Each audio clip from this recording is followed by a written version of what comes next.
Hey guys, welcome back to Game Sandwich. I am John Hansen, and this is my video review for Haste Broken Worlds. Landfall Games did give me this code to review the game, so big thanks to them. Yeah, this game, just right off the bat, ton of fun.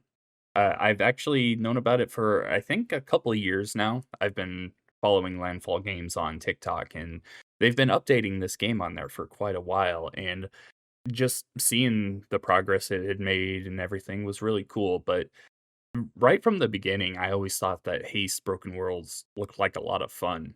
In fact, it kind of reminded me of back in the day when got my first cell phone. There was some 2D game, and I know these games have been all over the place. They're all trash, really.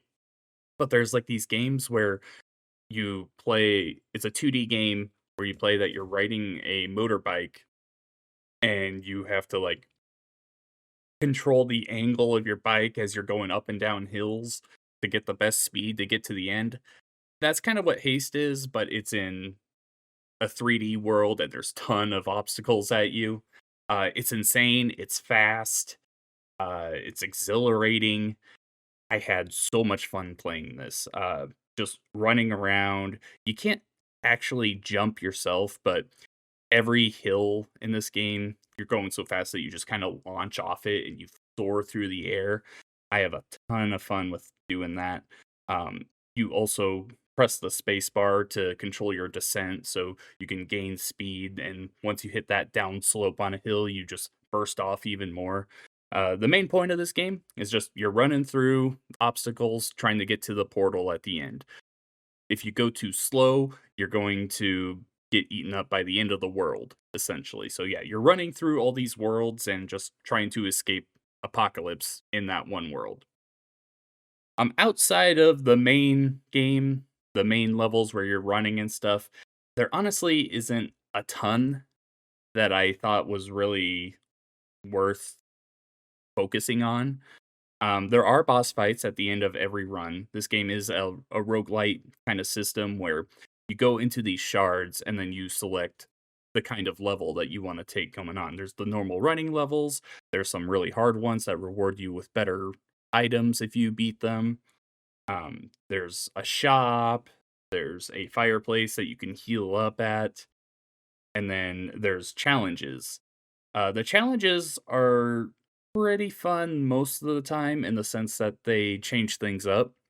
My problem with them for the most part is they require you to go searching for things.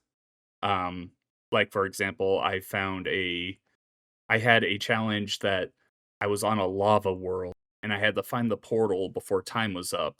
And it just said kind of go find it. No marker or anything. Just run around this empty land, avoid the lava, and find the portal. And I think it gave me like 90 seconds to do it, and I just never found it. I was just like running around in circles because I couldn't find the exit for this level. That kind of stuff happened a lot on the challenges. So they there were some that were fun. I just couldn't really get into them for the long haul. I think that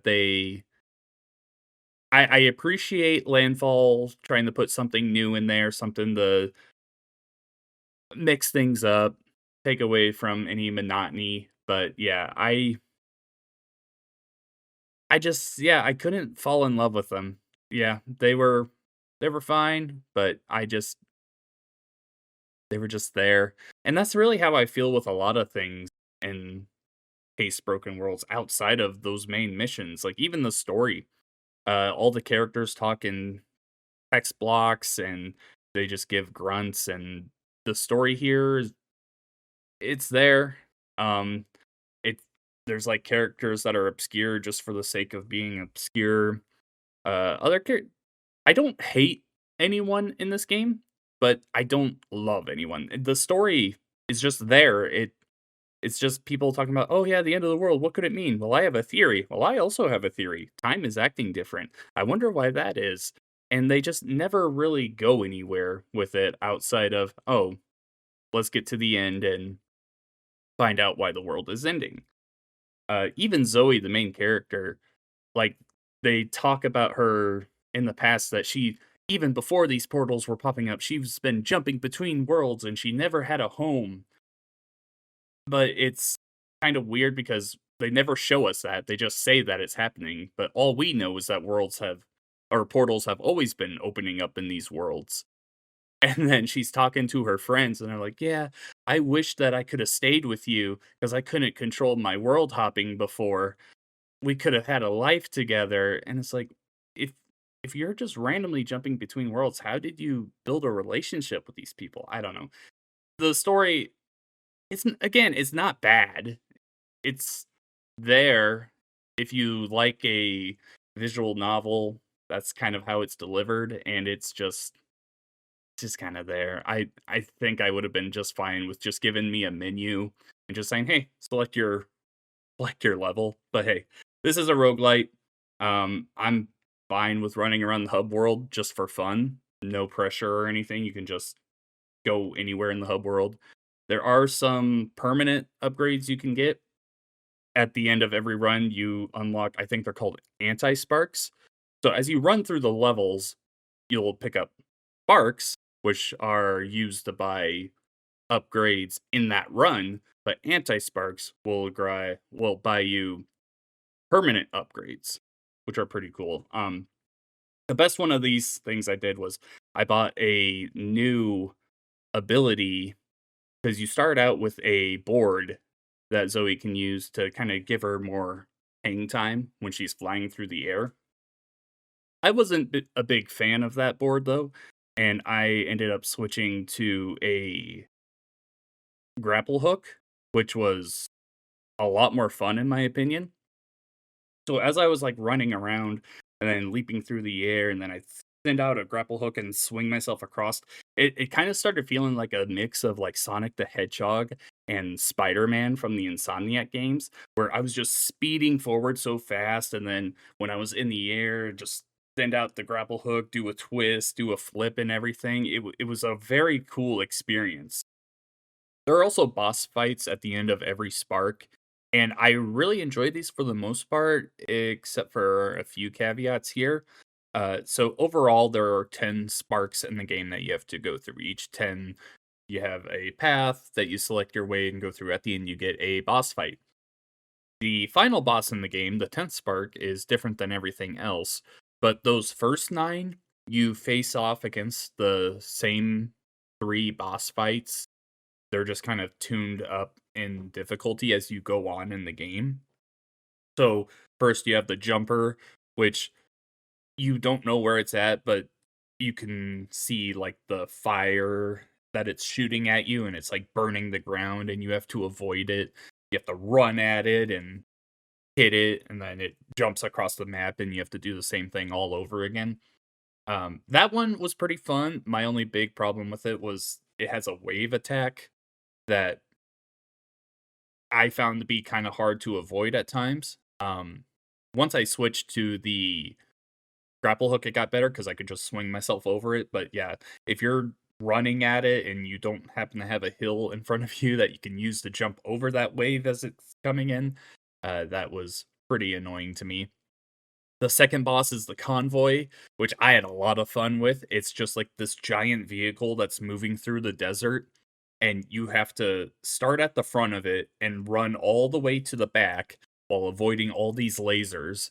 And when you get to the back, you have to turn and run back to the front of the boss, but you're running through the inside of it while dodging lasers and stuff again. And then you hit the horde that's at the front, and I had a lot of fun with that boss fight. It's essentially the same thing all 3 times, just more lasers as you go on. I've really had fun with it. The 3rd boss, though, the snake, I think is absolutely the worst part of this game. Um, it it just slithers around, and it, like, does these waves as it, like, moves around the arena, and I think you're supposed to run on its back, and then you have to hit it in the back of the head, but the problem is that the way that it's, like, moving, it's so hard to stay on top of it long enough to actually hit the head, and you can't hit it from, like, the front or the side because you'll take damage then. It was a very aggravating boss fight because it's not just that you're having problems staying on top of it, it's also that there's missiles and lasers and giant explosions being rained down on you, and it's also, like, running through these glaciers that you have to avoid hitting. It was a very aggravating boss fight that I don't think was designed that well at all. That being said, all of the other boss fights I had a pretty good time with. If you take out those 3 snake boss fights, like, I would absolutely be singing the highest praises for the boss fight designs in this game. But that snake one is really bad in my opinion, or at least it didn't resonate with me on any level whatsoever. But yeah, that is really all there is to say in the most part. I will be linking my written review for the game in the comment, or not in the comments, but in the description below. So if you want to check that out with a more thoughtful approach at this review, this video is just kind of not me just repeating everything I write down. This is just me speaking from the top of my mind here. Yeah, overall, the running is dang near perfect in this game. The grapple hook makes things a lot of fun.